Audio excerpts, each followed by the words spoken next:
आज जो नागपुर में दंगाइयों ने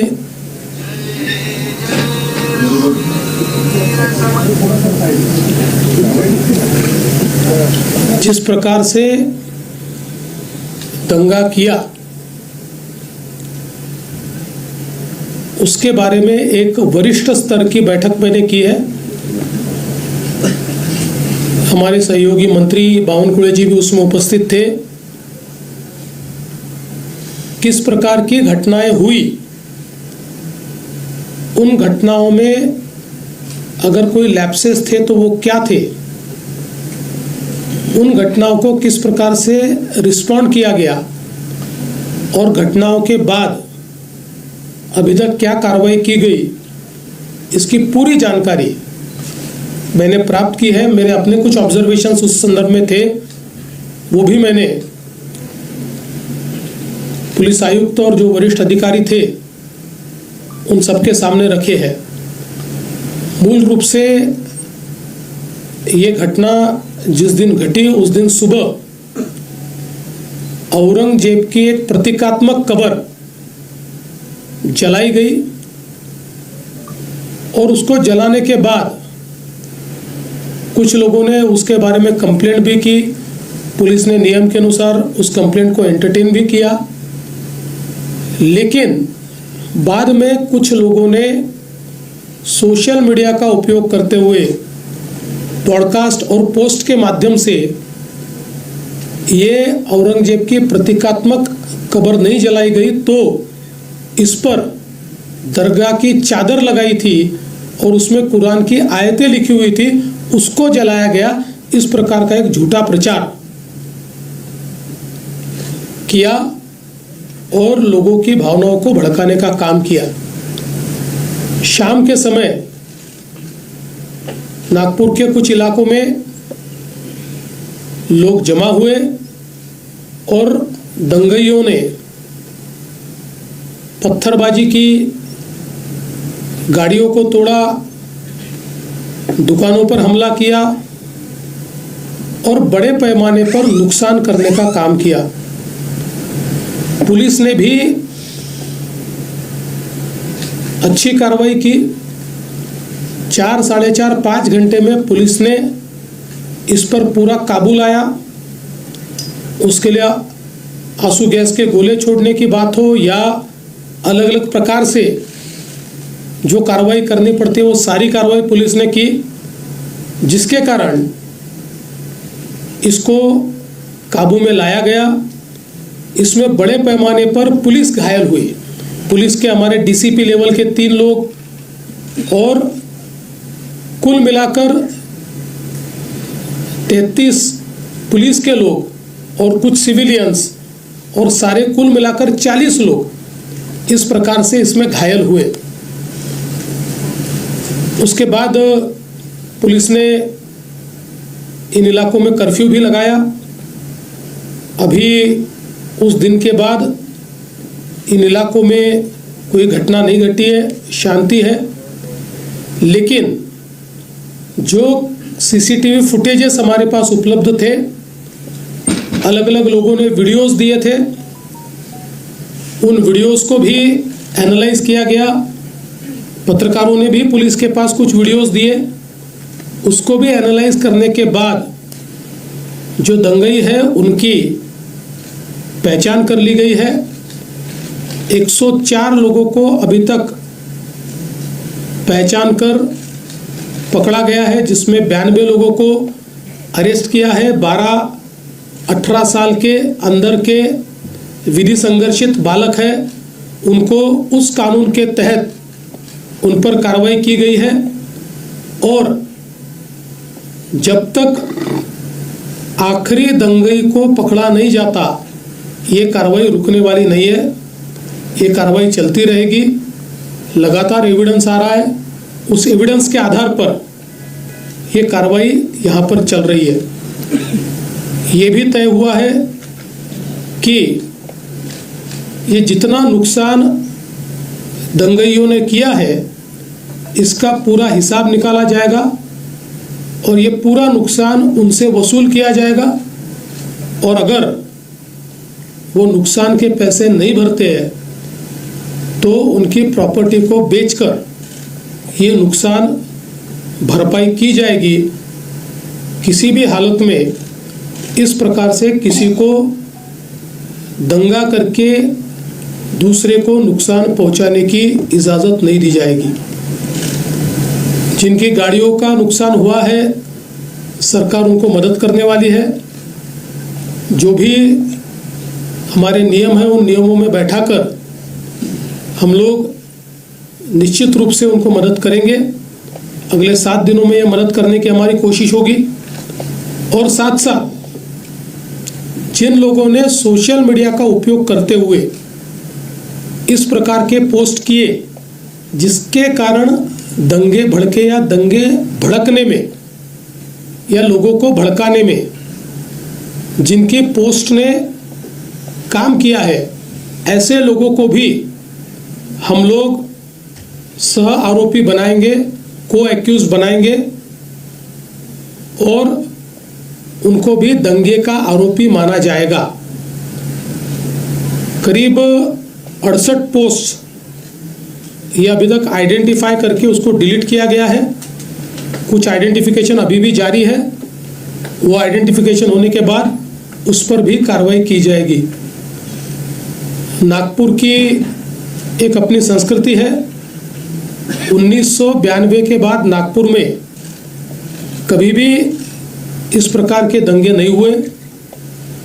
कभी छोटी मोटी घटना हुई होगी, लेकिन इस प्रकार से आगजनी करना, लोगों के गाड़ियों को तोड़ देना, पत्थरबाजी करना, ये किसी भी हालत में सहन नहीं किया जाएगा।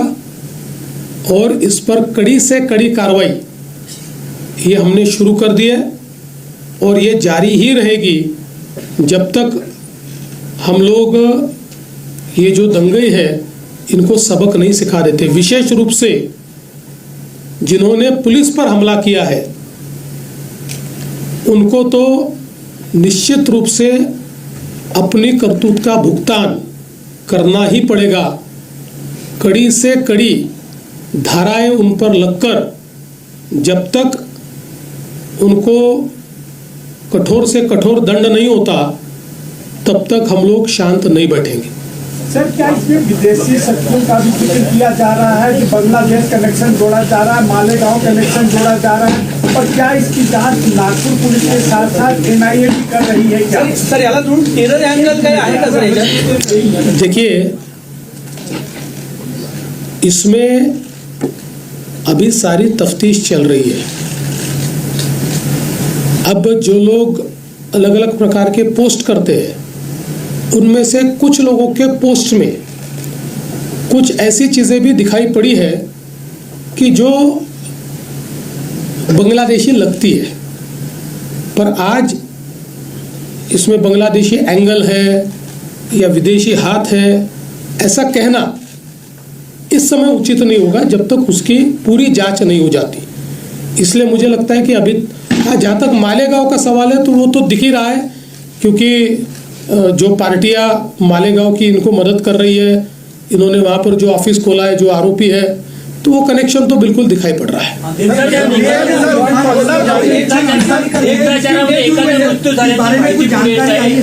देखिए, अभी इसके बारे में आधिकारिक रूप से डॉक्टर उसकी घोषणा करेंगे, उसके बाद ही उस पर बोलना ठीक होगा। दंगा होने के बाद यूपी में जैसे बुलडोजर कार्रवाई होती है तो नागपुर में भी वो दंगाई को अभी जब पूरी जो मामला स्पष्ट है सामने, तो क्या नागपुर में भी बालदरपुरा एरिया में बुलडोजर कार्रवाई होगी? देखिए, महाराष्ट्र में हम लोग अपने तरीके से कार्रवाई करते हैं। जहाँ बुलडोजर चलाने की आवश्यकता होगी वहाँ चलेगा, जहाँ गलत काम होगा उसको रौंदा जाएगा, किसी को बख्शा नहीं जाएगा। सर, 2 दिन पहले पैटर्न जो है वो पहले कर्फ्यू में शिथिलता लाई गई। सीपी सर के बाइट में कहा गया है, सीपी सर ने कि 80 लोगों में से 11 लोग, और आपने भी बताया कि विधि संघर्ष बच्चे हैं, तो ये फिलिस्तीनी पैटर्न है। तो हमारा एक लॉ है कि अगर 18 साल से कम बच्चा जो है वो गाड़ी चलाता है, कुछ एक्सीडेंट होता है या पकड़ा जाता है तो माँ बाप को मतलब उसकी सजा होती है। तो ऐसे में नहीं लगता अगर ये आगे रोकने के लिए ऐसा कुछ कानून बनना चाहिए? देखिए, अभी इसकी जांच होगी और मैंने जैसे बताया कि हमारे पास अवेलेबल जितने कड़े से कड़े कानून हैं उन कानूनों के तहत हम लोग इसमें कार्रवाई करेंगे। सर 2012 में जब मुंबई में वायलेंस हुआ था, 2012 में क्या हालात पैदा हुआ था, महिला कांस्टेबल्स के साथ काफी अभद्रता की गई थी, इसमें भी वैसा ही है, एक सिमिलर पैटर्न लग रहा है। देखिए महिला कांस्टेबल के साथ अभद्र व्यवहार हुआ, मैंने सीपी साहब को ये पूछा है, ऐसी परिस्थिति नहीं है। हाँ, महिला कांस्टेबल पर पत्थर फेंके गए, उनको आहत करने का प्रयास हुआ है, लेकिन जिस प्रकार से मीडिया में बातें चली है, मैंने उसके बारे में पुलिस कमिश्नर से जानकारी ली और पुलिस कमिश्नर ने स्वयं उसकी जांच की है और उनका कहना यह है उस प्रकार का अभद्र व्यवहार नहीं हुआ है। हाँ जरूर, और ये भी गलत ही है कि महिला कांस्टेबल को घेर कर उनके ऊपर पत्थर फेंकना, तो उसके ऊपर वैसी कार्रवाई होगी। ये पूरा मामला सर एक प्रश्न असा आहे, ज्या पद्धतीनं नागपूरमध्ये आता नॉर्मलाइज झालं पाहिजे, कर्फ्यू जो आहे तो काही पोलीस स्टेशनमध्ये आहे, 2 तासाचं रिलॅक्सेशन दिलं होतं ते पण मागे घेण्यात आलं, हे किती दिवसात हळूहळू टप्प्याटप्प्याने मला असं वाटतं की आजपासनं टप्प्याटप्प्याने हे पूर्ण काढून टाकणार, पूर्ण काढणार. पूर्ण काढणार। या घटनेच्या माध्यमातून मला अडचणीत आणण्याचा प्रयत्न केला गेला अशी चर्चा आहे। मला असं वाटतं की असं म्हणणं हा मूर्खपणा आहे। काही लोक अशा घटनांमध्ये राजकारण शोधतात आणि अशा प्रकारचं वक्तव्य करतात, त्या वक्तव्याला काही अर्थ नाही आहे। घटना गंभीर आहे, त्याला कुठलाही राजकीय अँगल नाही आहे। या घटनेमध्ये जे काही लोक इन्व्हॉल्ड आहेत त्या लोकांना कठोर शासन दिल्याशिवाय आम्ही थांबणार नाही। कट रचण्यात आला होता का, प्री प्लॅन होतं का हे सगळं, आणि आता मास्टर माइंड कोण आहे असं वाटतं? नाही, असं आहे की काही इंडिकेशन जरूर आहे की काही ठिकाणी प्लॅन झालेला दिसतोय, म्हणजे काही ठिकाणी तयारीत लोक आहेत असंही दिसत आहे, पण जोपर्यंत याचा तपास पूर्ण होत नाही तोपर्यंत अधिकारिकरित्या हे म्हणणं योग्य होणार नाही। याचा तपास पूर्ण झाल्यानंतर पोलीस आयुक्त याबद्दल पूर्ण माहिती आपल्याला देतील। अजित पवार ने कहा है कि जो भी मुस्लिम भाइयों की तरफ हाथ दिखाएगा उसे बख्शा नहीं जाएगा। एक इफ्तार पार्टी में अजित पवार ने बयान दिया है कल मुंबई। अजित पवार जी ने क्या बयान दिया मुझे मालूम नहीं, पर जो भी अच्छा व्यक्ति है, देशभक्त है, देश के लिए काम करता है, वो किसी भी जाति का हो, धर्म का हो, उसके ऊपर कोई गलत आंख उठाएगा तो हम भी सहन नहीं करेंगे। लेकिन जो समाज को तोड़ने का काम करेगा, जो समाज में हिंसा करने का काम करेगा, उसको छोड़ेंगे भी नहीं।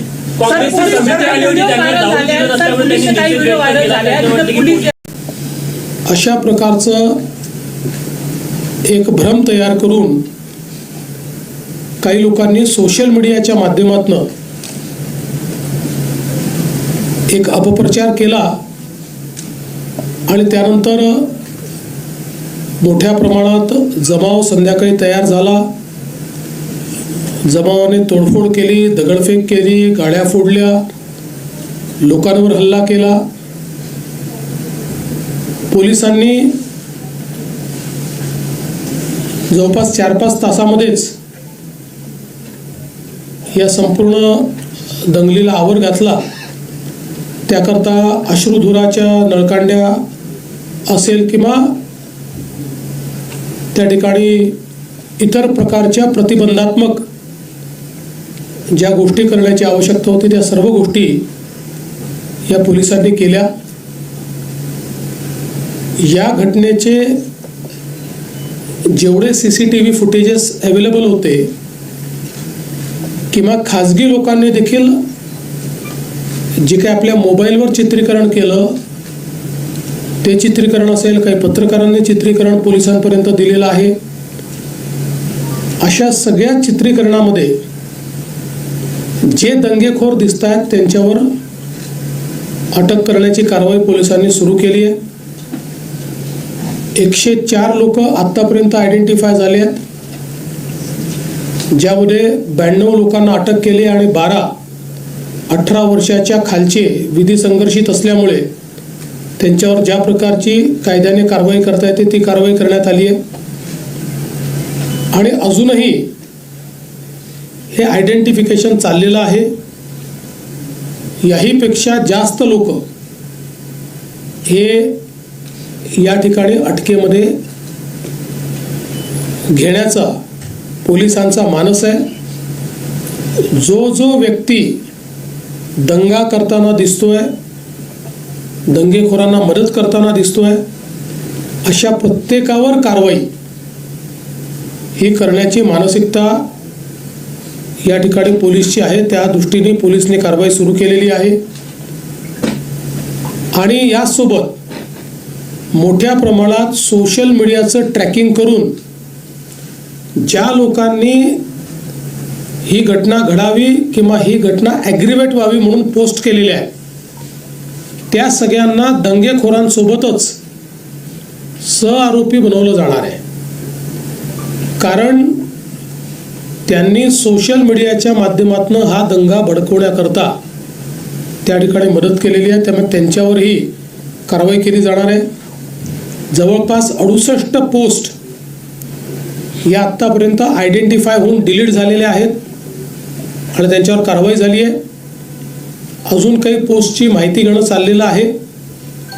आणि अशा प्रकारे ज्या लोकांनी भडकवणारं पॉडकास्ट केलं, ज्यांनी चुकीच्या पोस्ट टाकून अफवा पसरवून त्या ठिकाणी लोकांमध्ये एक पॅनिक तयार केलं, अशा सगळ्या लोकांवर मोठ्या प्रमाणात कारवाई होईल. ज्या लोकांचं नुकसान झालेलं आहे, गाड्या फोडणं, काहींच्या पार्शली गाड्या फुटल्या आहेत, त्या सगळ्यांना पालकमंत्र्यांनी स्वतः लक्ष घातलेलं आहे. त्या सगळ्यांना नुकसान भरपाई ही येत्या 3 ते 4 दिवसात दिली जाईल. आणि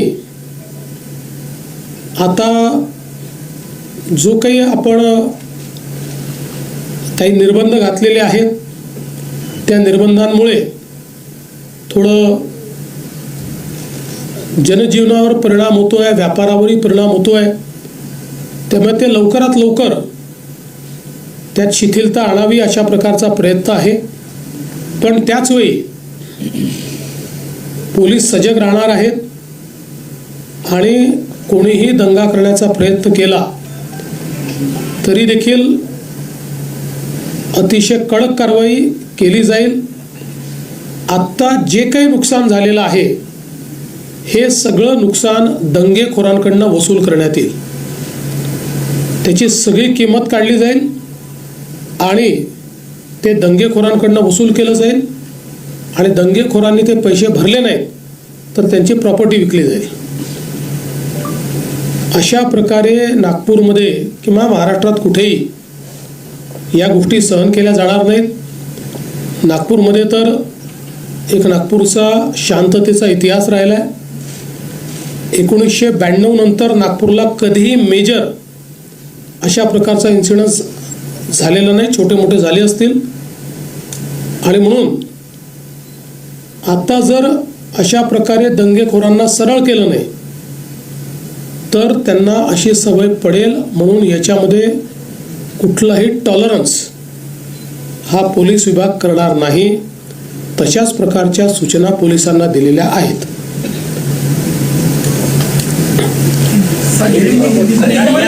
आज या हिंसाचारामध्ये